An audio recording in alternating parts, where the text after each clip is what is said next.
来看伫德国的马德堡市，拜五的时阵，有一个50岁精神科的医师，伊赛车弄入去市集内底，造成5个人死亡，超过200个人受伤。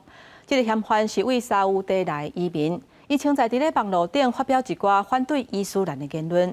之前沙乌地政府就有甲德国警告，都要注意这个人，不过并无得到重视。 德国东部马德堡的耶诞市集，拜五发生车冲撞人群的代志了后，在悲伤气氛当中，虽然警方加强戒备，世界人也是来去，暗过部分店头无营业。这教堂外口真侪人献花或者是点蜡烛表达哀悼，也有人忍不住七八载。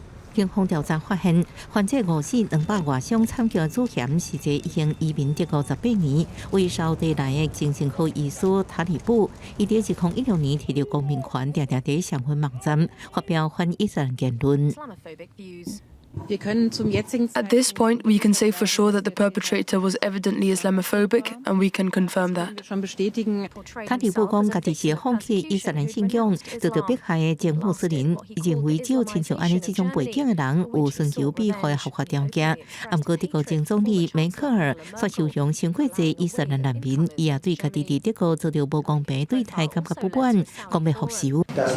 I can say this much about the motivation of the perpetrator.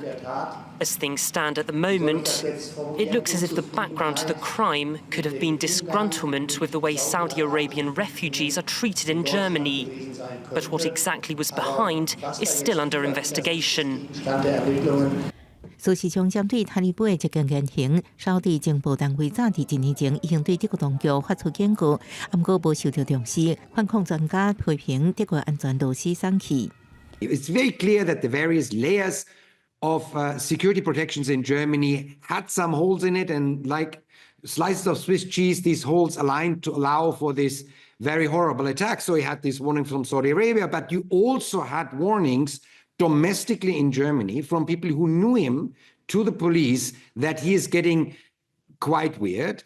塔利布也讲，家己是基辅派政党，认为三只党的支持者，伊是移民、各反移民的背景，引起真侪讨论。这恐慌多是德国小资政府瓦解，要伫明年1月底提早国会大选。专家认为，移民议题会成做关键议题，引起群众抗争反移民激进派，真可能会安尼更加重大。公司新闻站回应报道。